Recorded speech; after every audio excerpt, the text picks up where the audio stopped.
సంస్కృతి సంపద YouTube channel తరపున అందరికి స్వాగతం. శ్రీనాథుని శృంగార నైషధం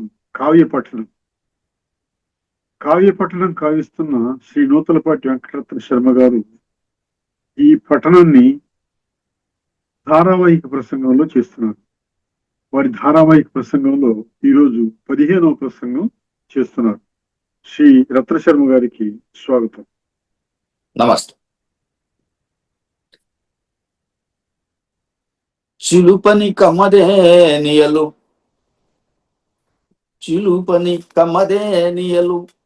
చిప్పిలి హస్తము లస్తకంబునం నిలువక చీరువారునెడ నీ అతిసాంద్ర పరాగములు కదా అలరుల వింటిజోదునకు అప్పటికప్పటికి అప్పళించుకోగలిగడు అంచు వేకనలు గైకొని తూరె విభుండు కేతకిన్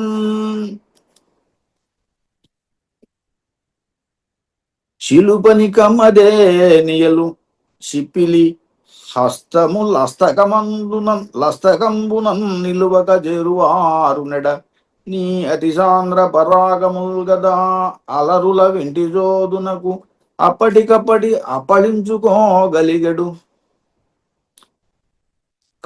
నంచు వే కణలు గైకొని దూర విభుండు కేతకిన్.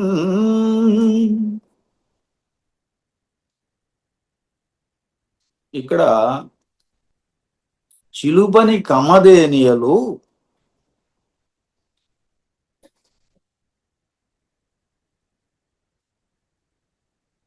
చిప్పిలి హస్తము లస్తకమున నిలవక చీరువారునెడ.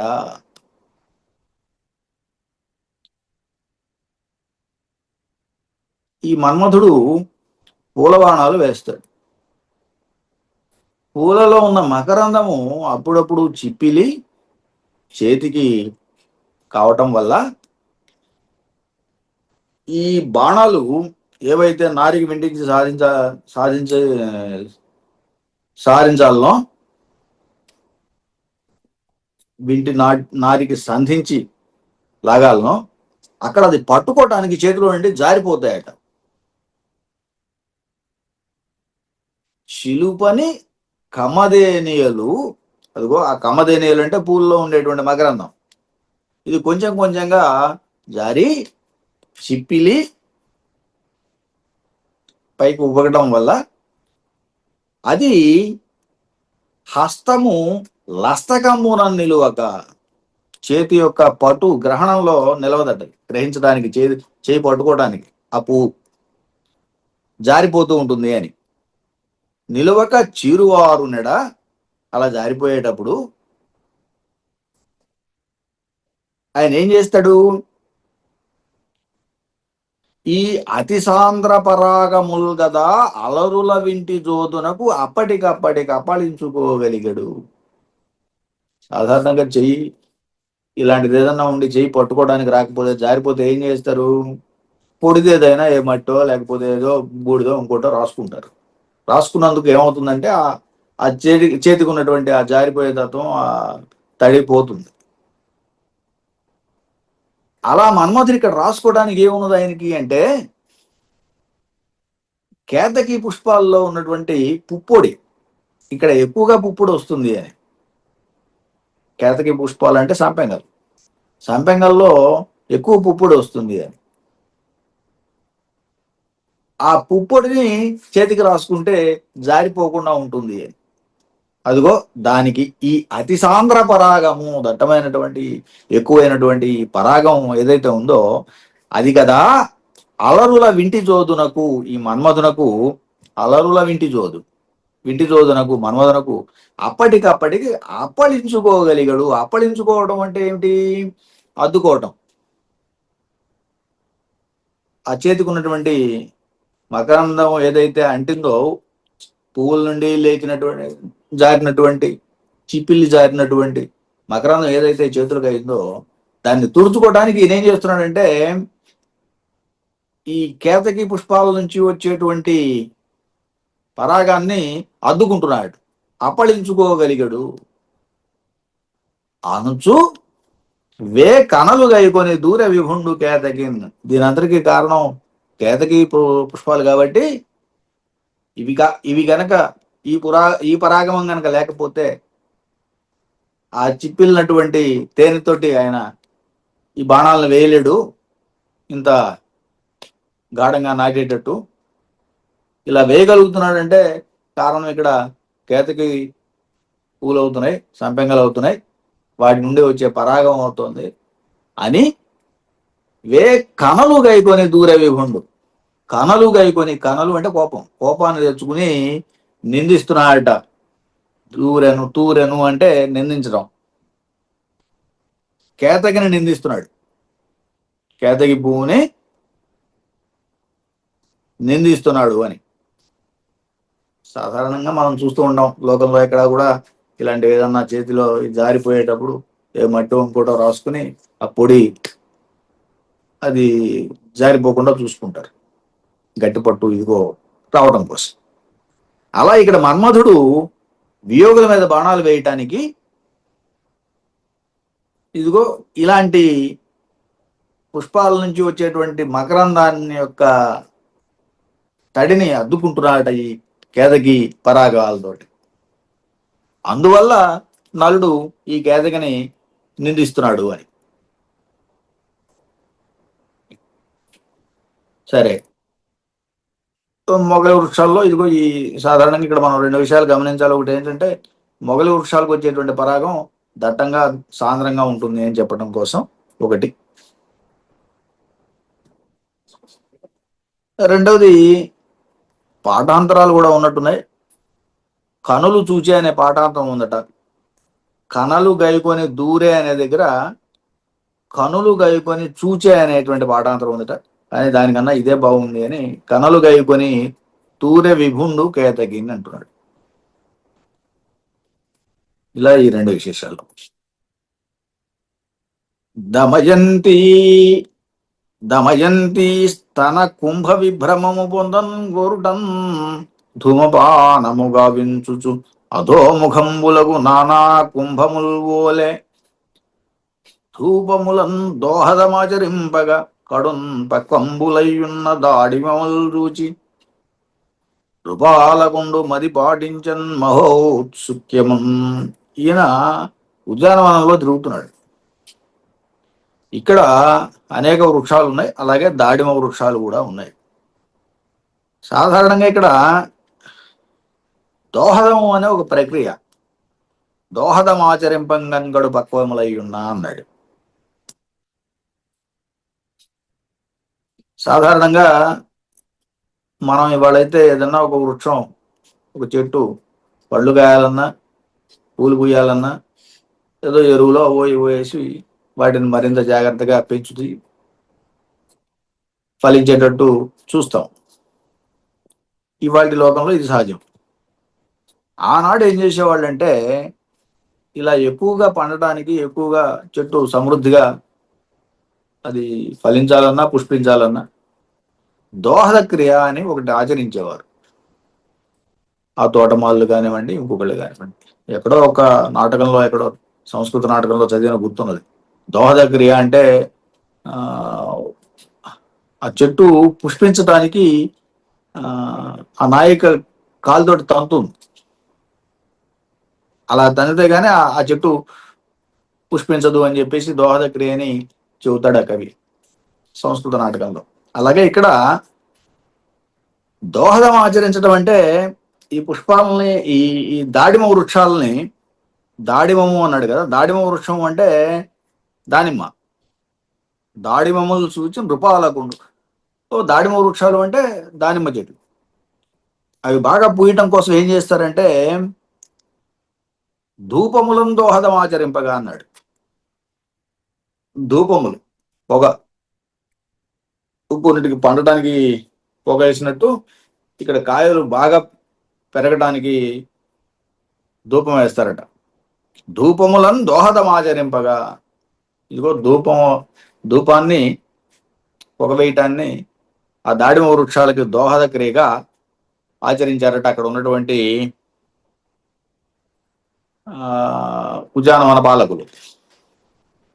ఆచరింపగా కడుం పక్వంబులై ఉన్న, అందువల్ల బాగా ఎక్కువగా పండినటువంటి దాడిమములు సూచి, దానిమ్మ పండ్లను చూచి నృపాలకుడు మదిన్ పాటించే మహోత్సుక్యము, చాలా ఆనందాన్ని ఉత్సుకతను ప్రదర్శించాడట.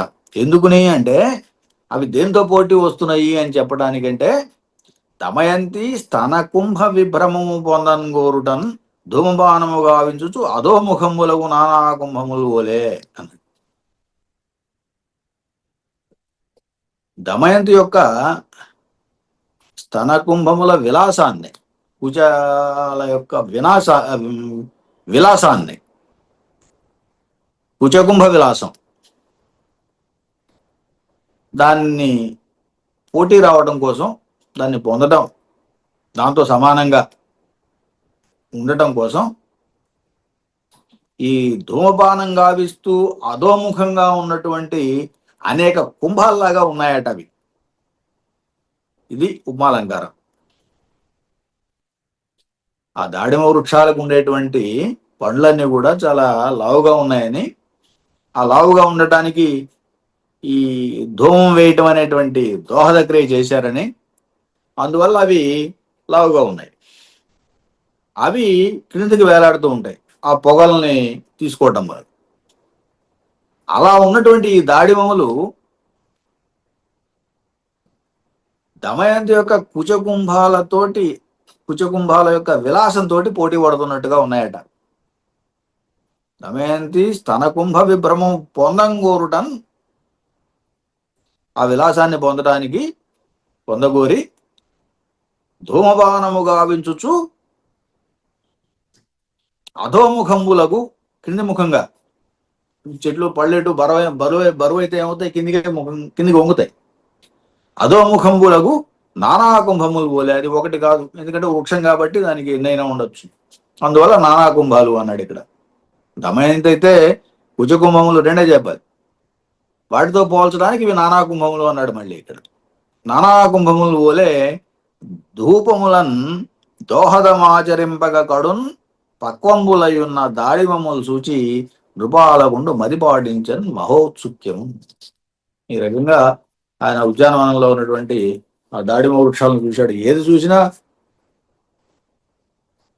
ఎక్కడ చూసినా దమయంతి యొక్క సౌందర్యాన్ని గుర్తుకు తెచ్చుకుంటున్నాడు, దాంతో పోల్చుకుంటున్నాడు. ఆ రకమైనటువంటి స్థితిలో నలుడు ఉన్నాడు.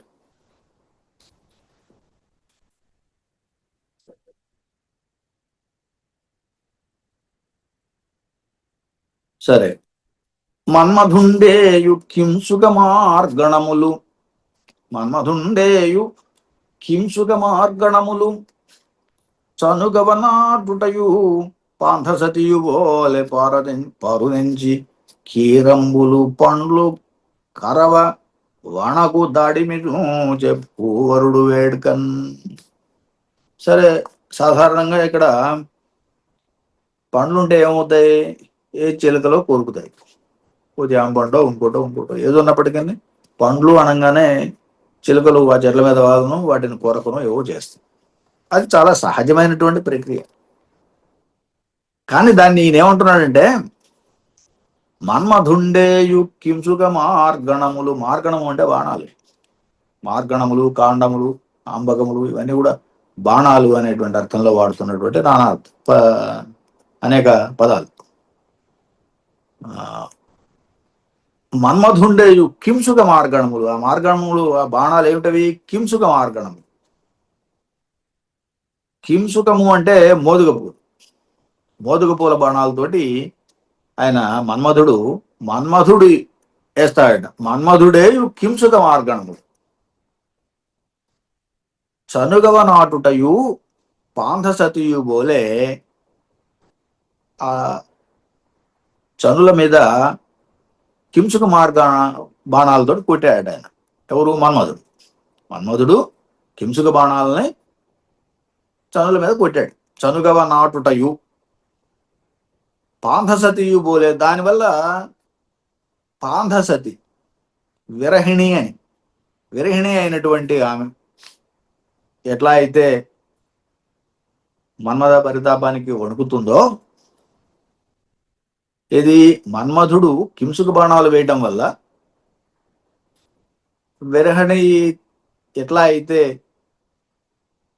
విరహంతో బాధపడుతుందో, అట్లాగే కీరంబులు చిలుకలు పండ్లు గరవన్, ఆ పండ్లను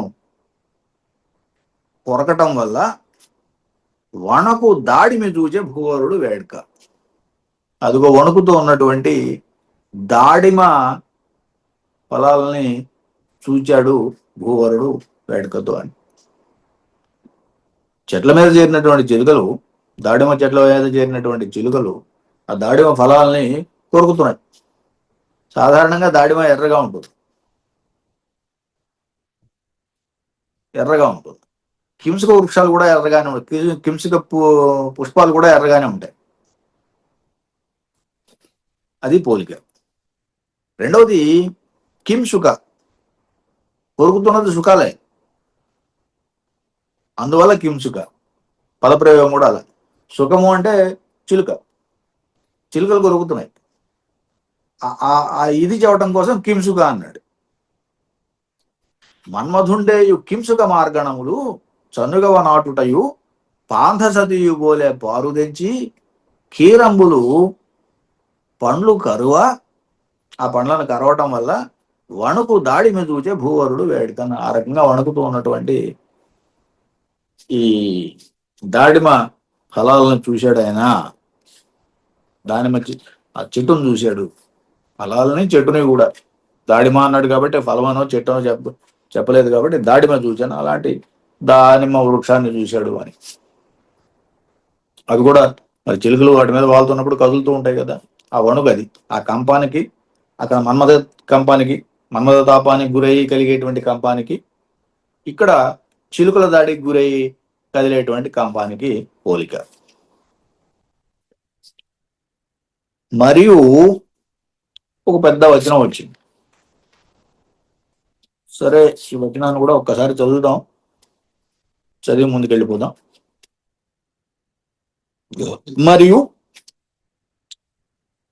మందానిల పరిస్పందంబునం కందళితంబులైన మకరంద బిందు నిశ్చందంబులు చిందించు గురువెంద పూవందిరులను వనరాజ రాజవానికి వనదేవతలోనొచ్చు నీరాజన ప్రదీపాంకురంబులంబోని కోమల కోరకంబులను కరంబు సొంపారు సంపెంగలను. అనేక వృక్షాలను, అనేక పూల వృక్షాలను, పూల మొక్కలను చెబుతున్నాడు. చాలా చెబుతున్నాడు ఇక్కడ. గురువెంద పూవందిరులు అన్నాడు మొదట, 2 సంపెంగలు అన్నాడు. మదన చాప విముక్తంబులై మొదలను గురోయన భవశరీర భస్మాంగరాగంబు పరాగ వ్యాజంబున వెడలను గ్రాయుచున్న సురపొన్నలను, రోలంబ నికురంబములకు పానగోష్ఠీ స్థానంబులకు వికస్వర స్థల కమలిని కదంబములను. కమలిని కదంబములు అంటే మెట్టదామర, సురపొన్నలు, అలాగే దాని తర్వాత మెట్టదామర చెప్పాడు. స్థల కమలని కదంబములు కలగంటగంట హుంకారంబులను పాంధులకు భయంబునాపాదింపంజాలు క్రొమ్మావి మోకచాలును. క్రొమ్మావి మావి చెట్టు, మామిడి.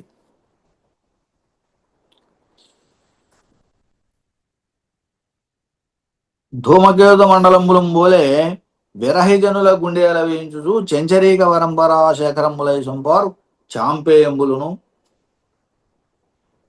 చాంపేయం అన్నా కూడా సంపెంగ. వలయాకారమునన్ పరిభ్రమించు భ్రమరంబుల సంగతిని కేసర రేణు విస్ఫులింగంబులగయ బాణోత్తేజన ప్రకారమును అంగీకరించుచు అనంగునకును ప్రధాన శానంబులకు నాగకేసరంబులను. నాగకేసర వృక్షం. మృదుల పవమాన సంపాత కంపమాన కిసలయ కంటక పక్షతంబులై మదన ముద్రితంబులకు వారాంగనాజనంబుల వట్రోపాలనలకు చుట్టంబులై తోరంబులకు మారేడు పండ్లను. మారేడు పండ్ల గురించి చెప్పాడు. నిఖిల యువ ద్వైచిత్త నిమజ్జనోచితంబులకు సజ్జకపు పూమొగ్గలను ప్రవాళ గర్భగహ్వరంబులందు వహించుచు నించు విలుకాని తూనీరంబులకు పోల్పం బట్టయినట్టి కలిగొట్టు పొదలను.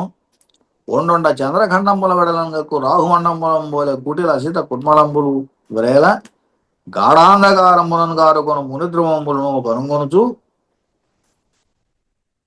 ఇన్ని వృక్షాలు చెప్పాడైనా ఇవన్నీ చూస్తూ పోషిత రాజకీయరంబులు కైవారంబులు చేయ పోషిత రాజకీయాలంటే పెంపుడు చిలుకలు రాజకీయములు రాచిలుకలు పోషిత రాజకీయములు పెంపుడు చిలుకలు కైవారంబులు చేయ రోజు కోయిలలు మంగళగానము నర్ప ఇదిగో కోయిలలకు కుహు కుహు రావాలి కొలంకుల కెలంకులను పావుల క్రేవలను నికుంజ క్రోడంబుల నీడలను విశ్రమించుచు అక్కడక్కడ విశ్రమిస్తున్నాడు. ఎక్కడెక్కడ విశ్రమిస్తున్నాడు? కొలంకుల కెలంకులు చెరువుల యొక్క ఒడ్డున కాసారము కొలంలు అంటాం కదా, వాటి యొక్క కెలంకుల అంటే ఒడ్డున. బావుల క్రేవలను బావుల పక్కన కూడా, నికుంజ క్రోడములు చెట్ల పొదల యొక్క నీడల్లో కూడా, క్రోడంబుల నీడలను విశ్రమించుచు ప్రసవ మృదు గంధ పశ్యతోహరంబులకు గంధవాహములను ప్రసవ మృదు గంధ పశ్యతోహరంబులకు గంధవాహముల రాకలు విహార శరాంతి నపనయింప. ఆ చెట్ల మీద నుంచి పూలు, ప్రసవ, మృదు, గంధ, పూల మీద నుంచి వచ్చేటువంటి చక్కని వాసనతో కూడినటువంటి పూల వాసన పరిమళం, అవి గంధవాహం వాయువు మోసుకొస్తూ ఉండటం వల్ల అదిగో ఆ వాసనలు ఈయన యొక్క ఈయన యొక్క శ్రాంతిని అపహరిస్తున్నాయి. అంటే ఈయన యొక్క శ్రమని పోగొడుతున్నాయని. విహార శ్రాంతిని అపనయింప, కలిగినటువంటి శ్రమని పోగొడుతున్నాయట ఆ చల్లని గాలులు. అది కూడా పూల మీద నుంచి వచ్చేటువంటి చక్కని సువాసనతో కూడినటువంటి మెల్లని గాలి. వికట ఘటీయంత్ర శిలేధారాసారణి మార్గముల డెక్కమ్మనకు చక్కని గండు మీను వెదకు మేనకేతునం పోలే ఉద్యానవనం వల్ల క్రూమరి అగ్రభాగమున అన్న. ఇక్కడ ఘటీయంత్ర సలిలధార వికట ఘటీయంత్ర సలిలధారా సారణి మార్గముల టెక్కమునన్ చక్కని గండు మీను వెదకు మేనకేతుడు పోలే. మేనకేతుడు అంటే మన్మధుడు. ఆయన కేతనం ఏమిటి? జెండా మీనం. ఆ మీనాన్ని ఎక్కడ ఎత్తుకుతున్నాడంటే ఈయన నీటి కాలువలు, ఇది ఘటి యంత్రం ద్వారా పైకి తీసినటువంటి నీటి యొక్క ధార ఏదైతే కాలువలు గట్టిందో ఆ సారణి మార్గం, ఆ మార్గంలో యందు టెక్కమ్మనకు చక్కని గండు మీను కోసం ఎదుగుతున్నాడు ఈయన. ఆ డెక్క మీద ఉంచడానికి కావాల్సినటువంటి గండు మీనాన్ని ఆ కాలువలో యందు ఎదుగుతున్నాడు. సారణి అంటే కాలువ, కాస్త ఎక్కువగా నీళ్లు పారేటువంటి ఒక ఏరు లాంటిది సారణి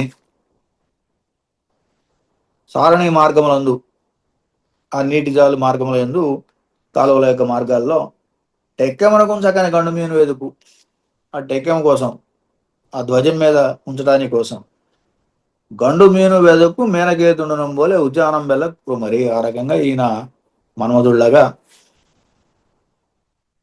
ఉద్యానవనం అంతా కూడా రుమ్మరి అగ్రభాగమున. తర్వాత ఏం చేశాడు అనేది తర్వాత. శేషపుచ్ఛాయ జలువారు బిజములు తన్మగ్న సురదంతి దంతములుగా నిండార విరసిన పుండరీక శ్రేణి యామిని రమణ రేఖాళిగాగా ప్రతిబింబితోపాంత బహుళ పాదపములు గర్భస్థ శైల సంఘములుగాగా ఏకదేశమున ఇందీవరంబులు కలకూట మయూఖ ఖండములుగా కాల శైవాల బల్లరీ జాలకంబు బాడబానల భవధూమ పంక్తిగాగా వారి రాశిబోలె గంభీరమైన ఘనతటాకంబుగాంచన జన తోక యొక్క రంగు ఏ రకంగా ఉంటుందో ఆ రంగుతో చెలువారు బెసములు తామరతుళ్ళు, ఆ రంగుతో పోలినటువంటి తామరతుళ్ళు తన్మగ్న సురదంతి దంతములుగా, ఆ నీళ్లలో మునిగినటువంటి సురదంతి దంతములాగా ఉన్నాయట. సురదంతి అంటే ఇది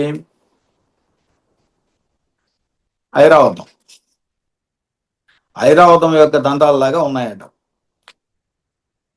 ఈ బిసములు తామర తూళ్ళు. శేషపుచ్చ ఛాయజలు వారు, ఆ బిసములేమో శేషపుచ్ఛాయలాగా ఉన్నాయి, శేష పుచ్చ ఛాయలాగా ఉన్నాయి, తోక యొక్క రంగులో ఉన్నాయి. అవి ఏనుగు దంతాల్లాగా ఉన్నాయట నీళ్లలో. నీళ్లలో సురదంతి ఇంద్రుని యొక్క దంతి ఏనుగు, దానిలాగా దాని యొక్క దంతాల్లాగా ఉన్నాయట. నిండార విరిసిన పుండరీక శ్రేణి యామిని రమణ రేఖాళిగాగా. నిండార విరిసిన పుండరీక శ్రేణి, పుండరీకములు అంటే తెల్లదామరులు. తెల్లదామరులు ఇవి ఎలా ఉన్నాయి? తెల్లగా ఉన్నాయి కదా. ఈ తెల్లగా ఉండేటువంటి తామరలు ఇవి నిండార విరిసినవి, బాగా వికసించినవి. యామిని రమణ రేఖాళిగా. యామిని రమణుడు ఎవరు? చంద్రుడు. యామిని అంటే రాత్రి, రాత్రి యొక్క విభుడు చంద్రుడు. ఆయన యొక్క రేఖాళిలాగా ఉన్నాయట, కాంతుల్లాగా ఉన్నాయి, ఆయన కళల్లాగా ఉన్నాయి. పోని తెల్లగా. శాంత బహుళ పాదము, ఆ నీళ్లలో ప్రతిబింబిస్తూ ఉన్నటువంటి పెద్ద పెద్ద దగ్గరలో ఉన్నటువంటి పెద్ద పెద్ద వృక్షాలు. సాధారణంగా దగ్గర ఉన్నటువంటి వృక్షాలు ఎత్తుగా ఉన్నాయి, వాటి నీడలు ఈ నీళ్లలో ప్రతిబింబిస్తున్నాయని. ప్రతిబింబిత ఉపాంత బహుళ పాదపములు గర్భస్థ శైల సంఘములుగాగా. అవి నీళ్లలో ఉన్నటువంటి కొండలాగా ఉన్నాయట, గర్భస్థ శైల సంఘములు, శైల సంఘాలు. గర్భస్థ శైల సంఘములుగాగా ఏకదేశమున ఇందీవరంబులు కాలగూట మయూఖ ఖండములుగా. ఇందీవరములు నల్లగలువలు, నల్లగలువలు పేరే నల్లగలువలు, ఇందీవరములుగా. ఇవి కాలకూట మయూఖ ఖండములుగా ఉన్నాయట. కాలకూటం అంటే విషం. కాలకూట మయూఖ ఖండములు, విషము యొక్క కాంతులలో కాంతులు, కాంతుల యొక్క భాగము, ఖండం. ఖండం అంటే ఒక భాగం అనుకోండి. ఖండములుగా బాల శైవాల వలరీ జలకంబు బడబానల భవ. బాడభవ అగ్ని, బాడబాగ్ని, బాడబాగ్ని. ఆ నిప్పు నుండి పుట్టినటువంటి ధూమపంక్తి కాగా, పొగ. బాడవానల భవ ధూమపంక్తి కాగా వారి రాశియుబోలే గంభీరమైన ఘన తటాకంబుగాంజన జన విభుండు. అది గంభీరమైనటువంటి వారి రాశి, సముద్రంలాగా కనిపిస్తోందట. వారి రాశియుబోలే గంభీరమైన ఘన తటాకంబుగాంజన జన విభుండు. అక్కడ ఒక చక్కని ఆసారం, చెరువును ఒకదాన్ని చూశాడు అని. ఆ తర్వాత ఏం చేశాడో రేపు చూద్దాం. ఇప్పటికీ మనం ఒక వచనాన్ని మాత్రం కొంచెం లలితంగా చెప్పుకున్నాం, దానిలో వివరంగా పోలేదు వచనాన్ని. మిగతాది రేపు చూద్దాం. స్వస్తి. శ్రీనాథుని శృంగార రక్షితం కావ్య పట్టణం గావించిన శ్రీ నూతలపాటి వెంకటరత్న శర్మ గారికి ధన్యవాదాలు. రేపు ఇదే టైం ఏమంటారా? సండే మరి పర్లేదు, సండే పర్వాలేదుగా? సండే పర్వాలేదు, 10 కాదు 11 అయినా పర్లేదు, ఇబ్బంది ఏం లేదు. సండే కాబట్టి మీ ఇష్టం.